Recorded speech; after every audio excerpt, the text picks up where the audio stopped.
Assalamualaikum warahmatullahi wabarakatuh. Halo anak-anak kelas 5, apa kabar kalian? Apakah kalian siap menerima pembelajaran pada pertemuan kali ini?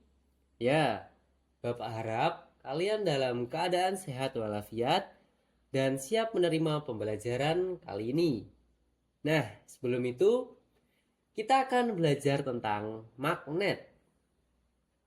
Apakah kalian udah ada yang tahu apa itu magnet? Ya, magnet. Magnet adalah benda yang dapat menarik benda-benda tertentu, terutama benda yang terbuat dari besi.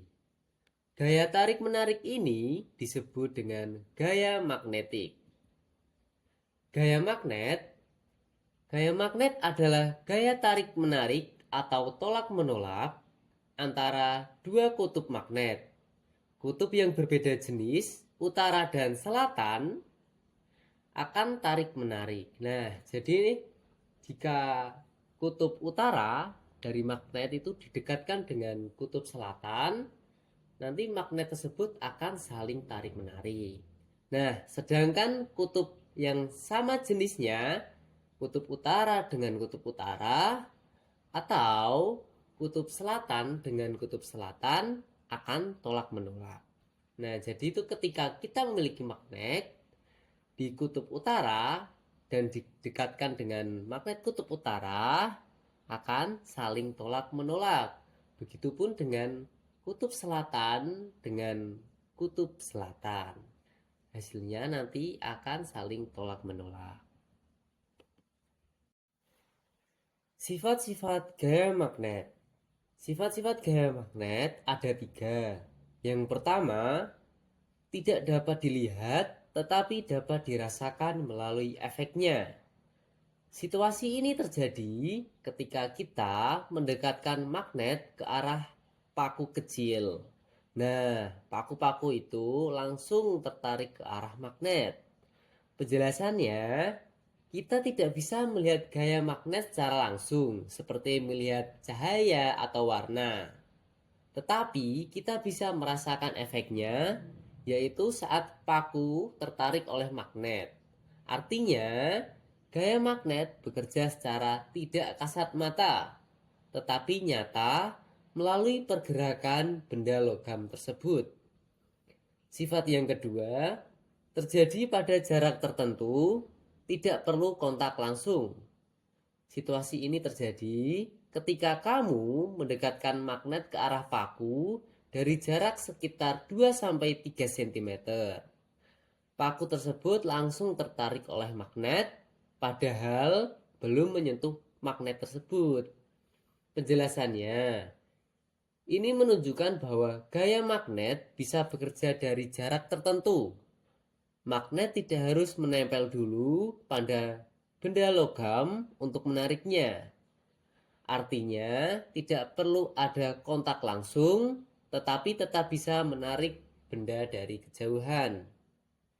Untuk sifat yang ketiga, memiliki arah tertentu ditunjukkan oleh garis-garis gaya magnet. Nah, situasi ini terjadi, letakkanlah magnet batang di bawah selembar kertas. Lalu taburkan serbuk besi di atas kertas itu. Nanti hasilnya serbuk besi akan membentuk pola seperti garis-garis yang keluar dari kutub utara magnet dan masuk ke kutub selatan. Nah, kalian bisa melihat pada gambar di sini. Di sini ada kutub utara, itu yang merah, yang berlambangkan N atau North, dan kutub selatan yang berwarna biru, yang berlambangkan S atau South.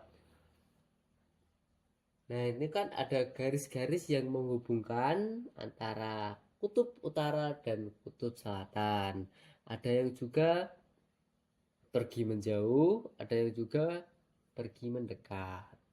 Nah, penjelasannya, pola serbuk besi yang ada pada di atas magnet tadi menunjukkan bahwa gaya magnet memiliki arah tertentu. Sifat-sifat magnet.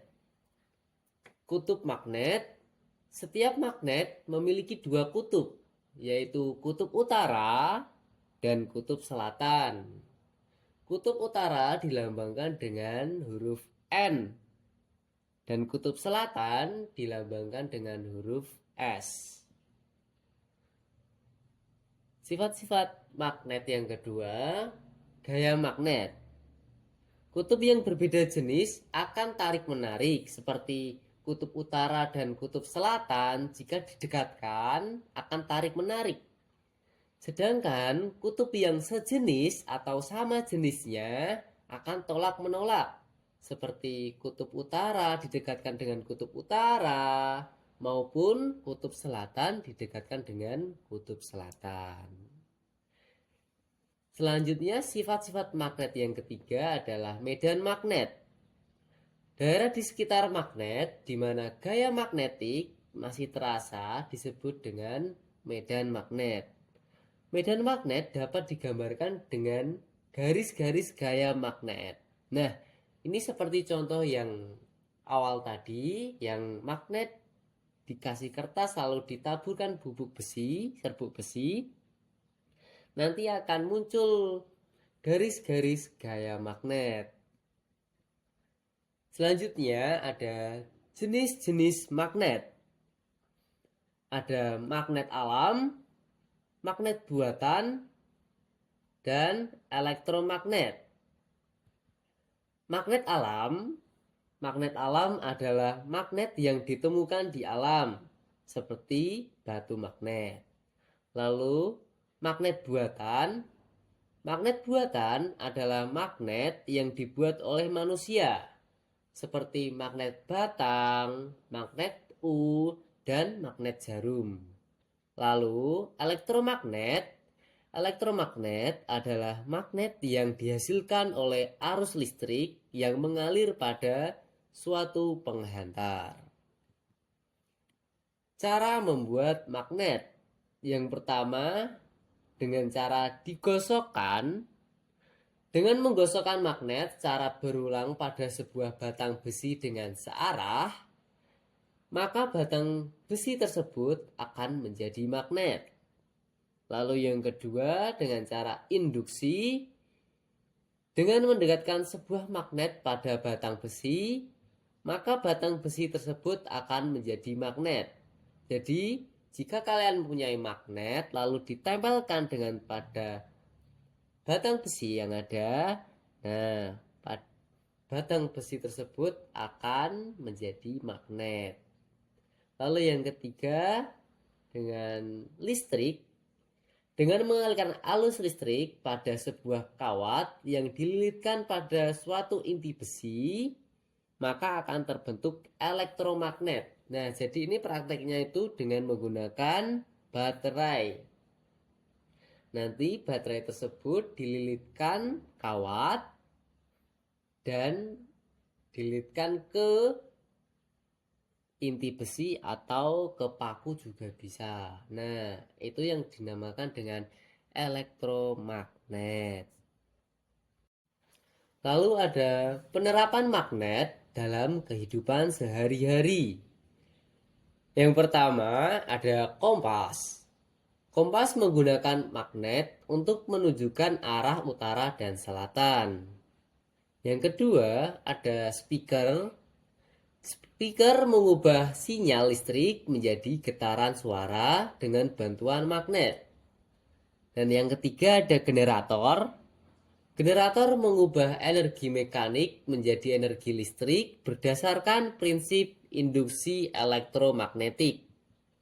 Yang keempat ada kartu kredit. Kartu kredit menggunakan pita magnetik untuk menyimpan data. Dan yang terakhir ada MRI atau MRI, Magnetic Resonance Imaging. Alat medis ini menggunakan medan magnet yang kuat untuk menghasilkan gambar organ dalam tubuh manusia. Induksi elektromagnetik. Induksi elektromagnetik adalah peristiwa timbulnya arus listrik pada suatu penghantar akibat adanya perubahan medan magnet yang melingkupi penghantar tersebut. Lalu ada elektromagnet. Elektromagnet adalah magnet yang dihasilkan oleh arus listrik. Elektromagnet adalah magnet yang dihasilkan oleh arus listrik yang mengalir pada suatu penghantar. Kekuatan elektromagnet dapat diatur dengan mengubah besar arus listrik atau jumlah lilitan kawat. Nah, kesimpulannya, kita kali ini telah belajar tentang magnet, gaya magnet, lalu sifat-sifat magnet, terus jenis-jenis magnet, cara membuat magnet, dan penerapan magnet dalam kehidupan sehari-hari. Semoga ilmu yang Bapak berikan dapat membantu pembelajaran kalian, menambah wawasan kalian, dan berguna dalam kehidupan sehari-hari.